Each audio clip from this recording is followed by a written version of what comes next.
Sehingga 20 menit. Nah, karena memang kalau yang ikhwan memang pulang habis syak memang pulang kan, yang duduk memang ikut kajian kan, jadi tanggung lo 15 menit. Gimana? Nah, sih terserah antum. Kalau antum bilang 1 jam ya oke. Ya. 15 menit atau 20 menit. Kalau usul fi tafsir 20 menit. Ambil pendapat banyak, demokrasi. Hah? 20 menit ya? Baik. Apa syubhat yang lalu? Syubhat yang lalu. Antum jangan sampai tahu syubhat lupa jawaban. Nah, bahaya nih. Syubhat yang lalu apa? Bahwa itu adalah aksi damai, ya kan? Udah kita jawab juga. Sehingga kesimpulan pada jawaban yang lalu bahwa demonstrasi pemberontakan itu bertentangan bimbingan Islam yang berdasarkan Al-Qur'an dan hadis di atas pemahaman ulama salaf. Ada juga syubhat yang lain, tapi itu ringan, enggak saya bacakan. Ya, saya baca yang nampak-nampaknya ilmiah walaupun tidak ilmiah. Seperti ucapan mereka, kita demo diperbolehkan kok oleh negara. Undang-undang negara membenarkan dan melindungi kita kok. Maka jawabannya simpel saja. Anda umat undang-undang dasar negara atau umat Al-Quran dan hadis? Al-Quran hadis, ikut Al-Quran hadis. Bagaimana bimbingan Al-Quran dan hadis menyikapi penguasa yang nepotisme? Bagaimana cara menasihatinya? Satu, kedua, kalau alasannya karena negara membolehkannya, berarti kalau demikian riba juga boleh dong, kan negara membolehkan riba, ya kan? Kalau alasannya begitu, ya. Kedua, ketiga, kata para ulama, kalau anda beralasan kami mendemo ini karena dibolehkan oleh negara, nanti setelah anda demo terjadi kericuhan, negara melarang untuk melakukan kericuhan, kenapa anda tidak mentaatinya? Kan yang melarang juga pemerintah. Kenapa ucapan pemerintah dalam pembolehan demo anda mendengarnya, tetapi ucapan pemerintah yang melarang kericuhan anda tidak mendengarnya? Ini kan kontradiksi. Jelas ya? Baik. Syubhat yang berikutnya, dan ini paling sering dibawa, adalah hadis Nabi. Hadis Nabi bukan syubhat, tapi pendalilannya yang syubhat. Ya. Hadis Nabi yang diriwayatkan oleh Imam Abu Daud, disahihkan oleh Syekh Al-Albani rahimahullahu taala, yaitu hadis yang berbunyi afdhalul jihad man qala kalimat haqqin 'inda sultanin jair. Merupakan jihad yang sangat mulia adalah mengucapkan kalimat kebenaran, mengucapkan kebenaran di sisi penguasa pemimpin yang zalim. Ini syubhatnya, ya. Maka kita demi merealisasikan hadis ini, merupakan jihad yang sangat mulia adalah mengucapkan kebenaran di depan, di sisi penguasa pemimpin yang zalim. Ini ada hadisnya kok. Maka jawabannya dari dua sisi. Yang pertama, hadis ini bunyinya umum. Kan Nabi tidak menyebutkan kasus tertentu kan? Nabi tidak menyebutkan pemberontakan. Hadisnya ini umum. Nah, dan hadis ini juga hendaknya disinkronkan dengan hadis-hadis Nabi SAW yang lainnya. Apa hadis-hadis Nabi yang lainnya? Yang sebagiannya telah kita bacakan di kajian maghrib tadi. Bersabar, ya kan? Berdoa kepada Allah, ya, meminta kepada Allah. Dan hadis Nabi yang lainnya, hendaknya dia pegang tangannya, berdoa, dia nasihati. 4 mata kalau diterima, kalau enggak maka dia telah menaikkan kewajibannya. Itu juga ditinggalkan. Itu juga hadis Nabi. Berarti hadis ini dipahami dengan hadis-hadis itu. Ini bantahan secara umum. Bantahan secara rinci, di dalam hadis ini Nabi menyatakan bahwa mengucapkan bahwa aksi ini adalah jihad yang sangat mulia, yaitu mengucapkan kebenaran di sisi sultan, penguasa yang jair. Nabi sebutkan 2 syarat di situ. Yang pertama, kalimat haq, yang dia ucapkan kalimat yang benar. Sekarang pertanyaannya, caci makian, cela melaan, merendahkan, membunuh karakter, itu kalimat yang benar atau kalimat yang tidak benar? Banci, dia mungkin ada haid, kalimat benar? Oh, dia keturunannya satu golongan ini misalkan. Yang itu belum pasti, ya kan? Andai kata pasti, nenek moyang yang rusak, apakah keturunannya juga boleh kita cela sekalipun dia tidak sama dengan nenek moyangnya? Kita pahamnya di antara kita yang mungkin nenek moyangnya melakukan kekeliruan dalam akidah, dia enggak. Nabi SAW orang tuanya, kakeknya Abdul Muttalib, tokoh kesyirikan Mekah. Jelas ya? Ya, wala taziru waziratu wizra ukhra. Suatu jiwa tidak akan memikul dosa yang dilakukan oleh jiwa yang lain. Anak enggak memikul dosa orang tuanya. Seorang anak tidak memikul dosa nenek kakeknya.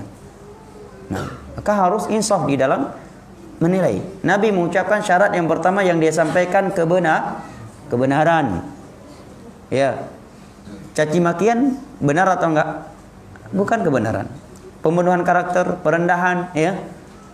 Memprovokasi masyarakat, memanfaatkan emosional mereka, ini kebenaran? Bukan.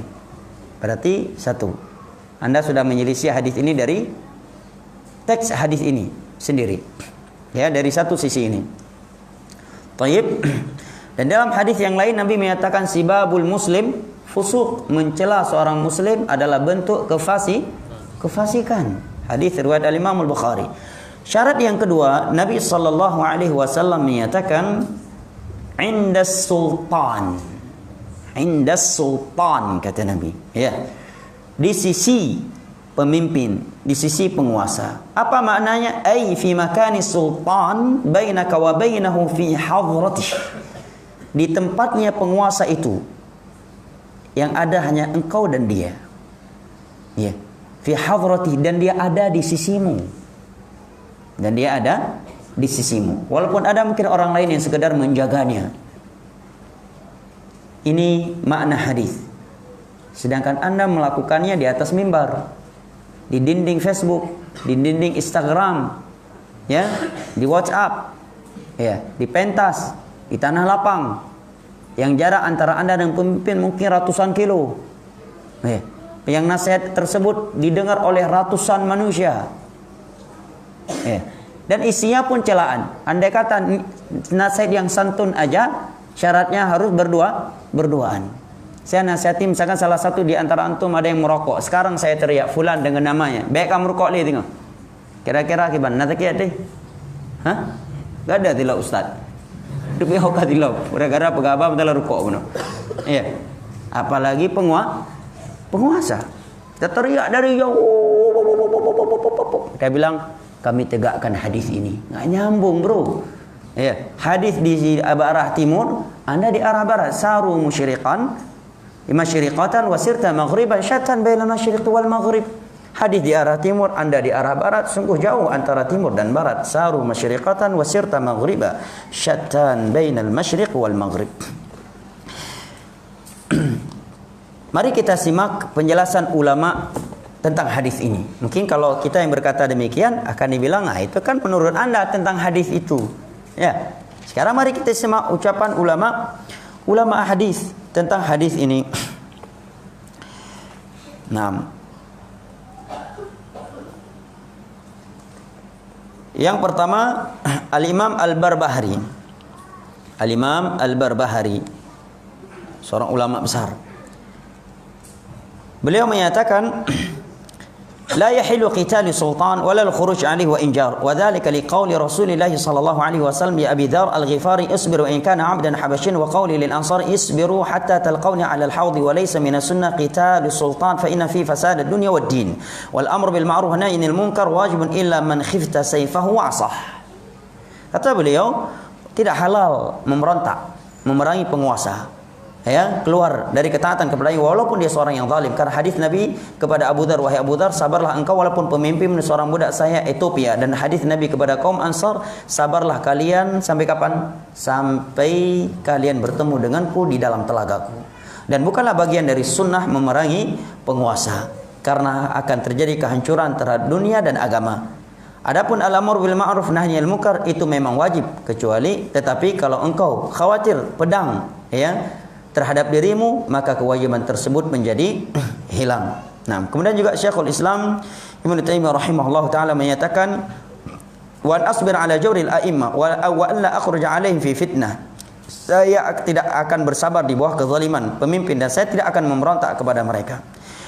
Lima fi sahih an Ibnu Abbas radhiyallahu anhuma, karena hadis dalam sahih Bukhari dan Muslim dari Abdullah bin Abbas radhiyallahu anhuma bahwa Rasulullah sallallahu alaihi wasallam bersabda, "Man ra'a min amirihi syai'an yakrahu falyasbir alaihi fa innahu man faraqal jama'ata qila shibri ma famata famitatuhu jahiliyah." Barang siapa yang melihat kemungkaran yang ia benci dari pemimpinnya, hendaknya dia bersabar. Karena kalau dia memberontak atau tidak mau taat, mati tidak punya pemimpin sejengkal saja setelah itu, maka matinya dia seperti matinya orang jahiliyah. Ya, ini penjelasan para ulama sehingga jelas bahwa hadis tadi tidak tepat untuk digunakan untuk pemberontakan demonstrasi. Karena Nabi menyebutkan yang pertama dengan dua syarat, bahwa jihad yang paling afdal adalah mengucapkan kebenaran di sisi penguasa yang zalim. Nabi sebutkan dua syarat. Yang pertama, yang diucapkan kebenaran, bukan celaan, bukan caci makian, bukan fitnah, ya. Dan kami minta hak kami. Udah ada hadis Nabi lainnya, yang lainnya, kalau hak kalian tidak diberikan, minta sama Allah. Tidak turunnya berarti tangan hadis Nabi. Sesuatu yang bertentangan dengan aturan Allah dan Rasulnya tidak dinamakan benar, itu dinamakan kebatilan. Ya. Kami dengan demonstrasi ini akan dipenuhi. Nah, demonstrasi sendiri bertentangan dengan Al-Quran dan hadis. Sesuatu yang bertentangan dengan Al-Quran dan hadis apa? Batil. Berarti enggak masuk juga ke hadis ini. Syarat yang kedua kata Nabi, di sisi. Anda berbicara di Monas, Anda bicara di mimbar, Anda bicara di Facebook, Anda bicara di Instagram, Anda bicara di jalan, Anda bicara di masjid, dalam ceramah, bukan di sisi. Berarti tidak memenuhi dua syarat yang Nabi sebutkan dalam hadis ini. Kesimpulannya, bahwa hadis ini tidak bisa dijadikan dalil untuk membenarkan aksi pemberontakan, pelengseran seorang penguasa yang zalim, dan untuk melakukan demonstrasi terhadapnya. Wallahu a'lam bishawab. Sudah 20 menit. Belum ya? Berapa menit lagi? 9 menit lagi. Syubhat yang berikutnya, bahwa Abu Sa'id Al-Khudri radhiyallahu anhu pernah mengingkari Marwan, penguasa di masa itu. Ya, saya bacakan syubhat ya. ففي الحديث إنكار أبي سعيد الخدري رضي الله على الوالي على رؤوس الناس يوم العيد وفي الحضور عدد من أصحاب النبي صلى الله عليه وسلم وكثير من التابعين وما أنكر أحد على أبي سعيد وما فعله بل أقره الناس على ذلك وما نعلم أحدا نسب إلى أبي سعيد أنه خارج لإنكار في هذا المشهد العظيم. Jelas? طيب. Ya, syubhat yang kedua, bahwa Abu Sa'id Al-Khudri, sahabat Nabi SAW radhiyallahu anhu, beliau pernah mengingkari al-wali di masa itu, Marwan, ya, di hadapan manusia. Dan di antara mereka, maksudnya di antara hadirin di masa itu, ada para sahabat Nabi dan banyak ulama tabi'in. Tidak ada satupun yang mengingkari perbuatan, sikap Abu Sa'id tersebut. Bahkan mereka mengikrarnya, tidak mengingkari, membiarkan. Dan tidak ada satupun ulama yang kita ketahui, kata Mamduh bin Jabir ini dai-dai pemberontakan, dai-dai yang menyuruh masyarakat untuk demonstrasi, Mamduh, Jabir, Muhammad Hassan, Mustafa Al-Adawi, ya. Wa ma na'lamu ahadan nasaba ila Abi Sa'id annahu khariji. Dan kita belum pernah mengetahui ada ulama yang menyatakan bahwa Abu Sa'id Al-Khudri adalah seorang khawarij karena dia mengingkari Marwan, penguasa di masa itu, di hadapan halayak keramaian. Jelas? Ini syubhatnya jelas ya? Baik, kita simak jawabannya. Jawab panjang sama Syekh di sini. Berapa lembar jawab nih? Baik ya. Yang pertama, naqulu haula'i alladziina istadallu bi inkari Abi Sa'id Al-Khudri 'ala Marwan 'ala jawazil mudhaharat. من علماء السنة المعاصرين كابن باز وابن عثيمين والألباني استشهد بفعل أبي سعيد على هذه المظاهرات التي هي من عادة الكافرين وأساليب الملحدين. Pertanyaan yang pertama, kepada orang yang menjadikan ini dalil bolehnya demo. Dan ingat, jangan terpengaruh dengan nama, karena ada sebagian orang ingin merubah judulnya. Ini jangan namakan demo, ini syiar. Ya. Al-ibrah bil haqa'iq. Yang menjadi patokan hakikatnya, sifatnya sesuatu, bukan nama dan judulnya. Orang riba sekarang namakan riba enggak riba, mudharabah. Mudharabah kalimat syar'i, ya kan? Mudharabah. Tapi prakteknya riba. Al-ahkamu taduru ma'illatiha wujudan wa adaman. Hukum itu sesuai dengan sifat hakikatnya. Ini menyatakan dirinya syariah, bank syariah. Ini konvensional. Tapi kita pelajari sama-sama riba. Tetap mau syariah, ya, mau bukan. Kalau sifatnya ada di dalamnya unsur riba, kita bilang tetap riba walaupun dia menamakan dirinya syariah. Ya. Dia bilang syariah, tapi kita pinjam 100 juta, kita kembalikan lebih. Telat kena bunga. Tepat kena penalti. Apa namanya itu? Riba bukan? Riba kan? Nah, gimana dari sisi syariah? Apakah dengan dia menamakan dirinya syariah langsung jadi syariah? Kan enggak. Demikian juga ini. Terserah menamakan syiar, menamakan demo, kita lihat itu apa yang sebenarnya. Ya. Tayyib. Maka kata Syekh, coba kalian sebutkan siapa ulama yang sudah hidup di zaman demo-demo ini, seperti Syekh bin Baz, Syekh Albani, Syekh Utsaimin. Adakah mereka berdalil dengan perbuatan Abu Said ini tentang bolehnya demonstrasi? Tidak ada, sah. Hanya kalian yang menggunakan dalil perbuatan Abu Said ini sebagai dalil bolehnya demonstrasi. Ya. Dan mereka adalah ulama seperti Syekh bin Baz, Syekh Albani, Syekh Utsaimin, dan ulama-ulama yang lainnya. Dan jawaban yang berikutnya, bahwa Abu Sa'id Al-Khudri radhiyallahu anhu, beliau mengingkari sesuatu yang dilakukan oleh Marwan bertentangan dengan syar'i. Yaitu beliau lakukan khutbah dulu daripada salat Id. Karena anggapannya kalau kita khutbah setelah salat nanti orang pada pulang enggak dengar. Ya, ini bertentangan dengan syar'i. Beliau pun mengingkari itu saja, selesai. Tidak buat orasi, hanya menyatakan, wahai Marwan, di zamannya Rasulullah, Abu Bakar, Umar, Uthman, Ali. Karena memang ini hampir dilaksanakan. Khutbah itu setelah salat. Cuma itu, tanpa orasi lain. Tanpa ada jamaah yang beliau bawa, kecuali jamaah yang memang datang mau salat Id. Sedangkan ini demo, mana sisi kesesuaian? Demo sendiri bukan dari Islam. Sungguh beda. Dan Abu Sa'id di situ pun bukan memprotes Marwan karena BBM naik. Ya, bukan pula karena perkara-perkara dunia, hanya satu. Bahwa di masa Nabi, Abu Bakar, Umar, Uthman, dan Ali khutbah Idul Fitri, Idul Adha itu setelah salat, bukan sebelum salat. Selesai salat itu. Hanya itu, tidak memprovokasi, tidak mencela, ya, tidak bakar ban, ya, dan seterusnya. Dari kemungkaran-kemungkaran yang terjadi di dalam aksi-aksi demo. Walaupun sebagian yang menamakan syiar, bukan demo. Saya ngasih tersinggung dinamakan demo. Ya, itu namanya syiar. La haula wala quwata illa billah. Ini jawaban yang pertama.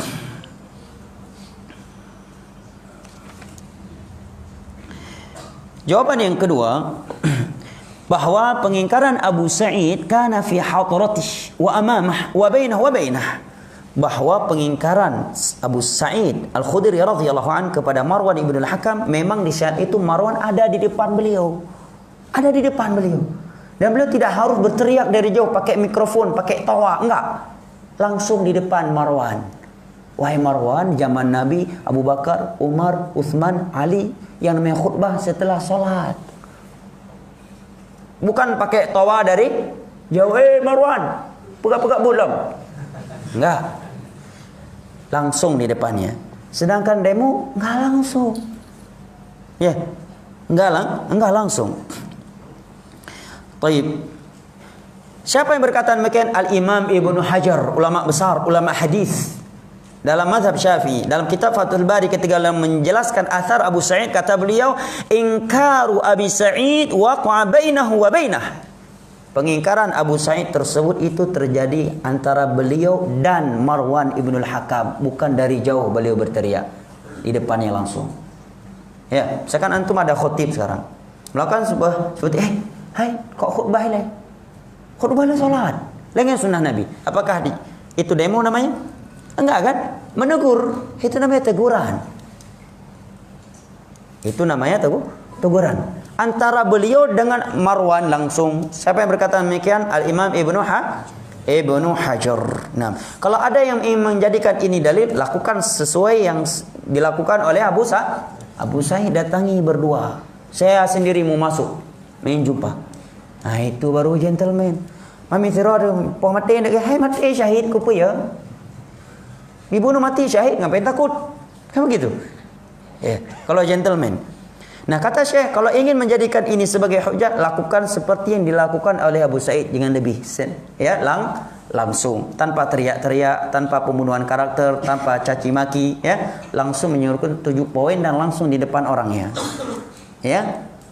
Tanpa orasi, tanpa meneriak, tanpa berteriak-teriak. Naam. Kemudian jawaban yang ketiga, bahwa Abu Sa'id Al-Khudri radhiyallahu an, beliau sahabat Nabi yang sangat mulia. Beliau ulama-nya para sahabat, tokoh, sehingga beliau benar-benar paham fikih adab dalam menegakkan al-amru bil ma'ruf wa nahyi 'anil munkar, dan beliau itu didengar. Tokoh, sehingga beliau melakukannya. Tokoh didengar. Lah sekarang yang berteriak-teriak, anak-anak kecil ikut-ikutan, orang-orang biasa juga caci maki. Abu Sa'id beliau tokoh, artinya setelah andai kata beliau mengingkari, didengar. Itu pun dengan cara yang santun, langsung 7 poin. Khutbah di masa Nabi, sahabat 4 khalifah, setelah salat wahai Marwan, bukan sebelum salat. Toh itu pun beliau seorang sahabat ulama. Marwan segan sama beliau. Beliau dihormati oleh khalifah, didengar ucapannya. Jelas ya? Nah, kalau Anda ingin menyampaikan aspirasi langsung, dan hendaknya Anda seorang tokoh, seorang figur, public figure, ya, begitu bahasanya. Public figure Anda. Public figure dalam ketaatan, bukan public figure kesyirikan dan kebid'ahan. Tetapi public figure dalam tauhid, dalam sunnah, dan mengikuti, ya, dan mentaati perintah-perintah Allah dan Rasulnya. Bukan public figure dalam kesyirikan dan kebid'ahan. Ini Abu Sa'id. Terpenuhi 3 syarat ini, silakan. Nah, kata Sufyan Ats-Tsauri, gurunya Imam Syafi'i, kata beliau, la ya'muru bil ma'ruf wa yanha 'anil munkar illa man kana fi 3 khisal. Tidak boleh menegakkan al-amru bil ma'ruf wa nahyi 'anil munkar kecuali seorang yang padanya ada 3 kriteria. Kecuali padanya ada 3 kriteria. Yang pertama, rafiqun bima ya'mur, rafiqun bima yanha. Dia seorang yang lembut, santun ketika memerintahkan dan santun ketika mencegah. Santun, lakukan ini. Santun ketika dia bilang ini enggak boleh, santun. Dan kalau dengan cowok ana bilang sama antum, ana sebut nama, kabehruko. Dengar. Ku sebut nan tadi, fulan mantang kadet kawat lahian, acan tutong apa-apa. Dah dengar? Enggak mungkin kita dengar. Ya kan? Masih aja merokok, kamu tunggu terbakar ya mulutmu. Kita sebut namanya misalkan, pasti orang enggak mau terima, tersinggung. Maka kata Syekh, kamu harus santun ketika memerintahkan, dan kamu harus santun ketika melarang. Seperti Abu Sa'id datang langsung ke Marwan. Wahai Marwan, zaman Nabi pakai dalil yang ilmiah, ya kan? Zaman Nabi, Abu Bakar, Umar, Utsman dan Ali khutbah itu setelah salat. Bukan sebelum salat. Santun enggak? Santun. Belum enggak bilang cebong, enggak. Sontoloyo, enggak juga. Ya. Banci, enggak. Kamu haid ya? Enggak juga. Santun. Maka kata Sufyan Ats-Tsauri, yang pertama syaratnya harus santun. Yang kedua, adlun bima ya'mur wa adlun bima yanha. Harus adil ketika Anda mengajak kepada memerintahkan, dan harus adil ketika Anda melarang. Artinya jangan pakai standar ganda. Adil. Jangan menuduh orang zalim, Anda sendiri melakukan hal itu. Mukul muka orang itu bukan zalim. Ya, pukul dengan lutut, ya. Sedangkan Anda bukan penguasa. Memukul orang lain karena menurut Anda dia melakukan sebuah kesalahan, itu zalim juga. Berarti enggak adil, pakai standar ganda. Baik, harus adil, tidak boleh pakai standar ganda. Alim bima yanha, Syarat yang ketiga, dia punya ilmu agama. Dia tahu bahwa yang dia perintahkan memang ma'ruf dan yang dia larang adalah hal yang mungkar. Nah, kalau dia sendiri tidak tahu, apa yang harus dia sampaikan? Dia sendiri dai syirik, dia dai kebid'ahan. Bagaimana? Dia menjadi orang yang menegakkan al-amr bil ma'ruf, sedangkan ma'ruf yang paling besar adalah tauhid, dan mungkar yang paling besar adalah syirik. Islam itu turun, Al-Quran turun, hadis Nabi turun, Nabi dibangkitkan memang untuk memurnikan bumi ini dari kesyirikan, agar seluruh manusia mentauhidkan Allah, dan agar seluruh manusia beribadah ikut jalurnya Nabi, ikut jalur agama Al-Quran dan hadis dengan pemahaman para sahabatnya. Berarti 3 kriteria ini tidak ada. Tambah lagi 3 syarat ya di atas tadi. Wallahu alam bissawab. Sudah, Pak saya? Baik. Saya kira sampai di sini. Kita lanjutkan kembali pada pertemuan mendatang. Wallahu a'lam bishawab. Subhanakallahumma bihamdika asyhadu an la ilaha illa anta astaghfiruka wa atubu ilaik. Wassalamualaikum warahmatullahi wabarakatuh.